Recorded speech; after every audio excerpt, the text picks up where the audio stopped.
कल मैं अकोला जिले के दौरे पे था। वाडेगांव करके गांव है महाराष्ट्र में। आषाढ़ी एकादशी की पंढरपुर की एक बड़ी यात्रा होती है, उसकी शुरुआत अब हो चुकी है और शेगांव से संत गजानन महाराज जी की पालकी निकली है और वो वाडेगांव में उनका मुक्काम था। तो मैं स्वाभाविक है कि उनके दर्शन के लिए मैं वहां पहुंचा। वहां थोड़ी बूंदाबांदी हुई थी, बारिश हुई थी, तो वहां पे मराठवाड़ा में विशेष करके वो हमारे पश्चिमी विदर्भ में काली मिट्टी का यह है, तो उसमें कीचड़ होता ही है।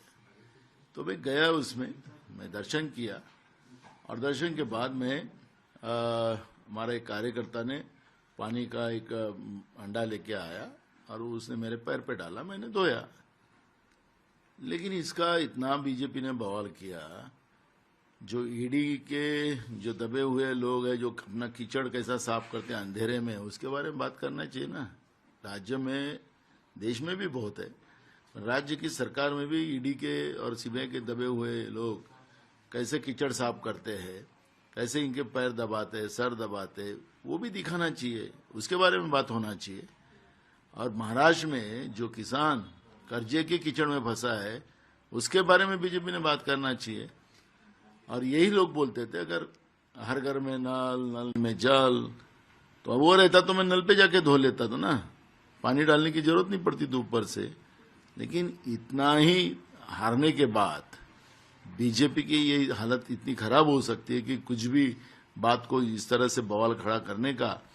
और राज्य में कानून व्यवस्था बिगड़ी हुई है, राज्य में किसान की आत्महत्या बड़े पैमाने में हो रही है, नीट के एग्जाम से कई युवाओं को बर्बाद करने का काम इनने किया, कई परिवार को बर्बाद करने का काम किया महाराष्ट्र। कल मैं अकोला जिले के दौरे पे था।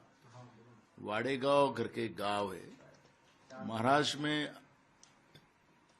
आषाढ़ी एकादशी की पंढरपुर की एक बड़ी यात्रा होती है, उसकी शुरुआत अब हो चुकी है और शेगांव से संत गजानन महाराज जी की पालकी निकली है और वो वाडेगांव में उनका मुक्काम था।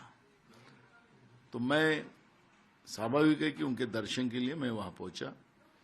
वहां थोड़ी बूंदाबांदी हुई थी, बारिश हुई थी, तो वहां पे मराठवाड़ा में विशेष करके वो हमारे पश्चिमी विदर्भ में काली मिट्टी का यह है, तो उसमें कीचड़ होता ही है।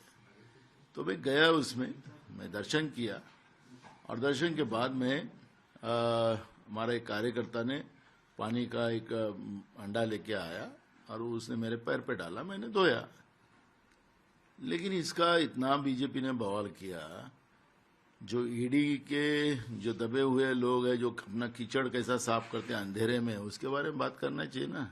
राज्य में, देश में भी बहुत है, राज्य की सरकार में भी ईडी के और सीबीआई के दबे हुए लोग कैसे कीचड़ साफ करते हैं, कैसे इनके पैर दबाते हैं, सर दबाते हैं, वो भी दिखाना चाहिए, उसके बारे में बात होना चाहिए। और महाराष्ट्र में जो किसान कर्जे के कीचड़ में फंसा है, उसके बारे में बीजेपी ने बात करना चाहिए। और यही लोग बोलते थे अगर हर घर में नल, नल में जल, तो वो रहता तो मैं नल पे जाके धो लेता था ना, पानी डालने की जरूरत नहीं पड़ती थी ऊपर से। लेकिन इतना ही हारने के बाद बीजेपी की ये हालत इतनी खराब हो सकती है कि कुछ भी बात को इस तरह से बवाल खड़ा करने का। और राज्य में कानून व्यवस्था बिगड़ी हुई है, राज्य में किसान की आत्महत्या बड़े पैमाने में हो रही है, नीट के एग्जाम से कई युवाओं को बर्बाद करने का काम इनने किया, कई परिवार को बर्बाद करने का काम किया महाराष्ट्र।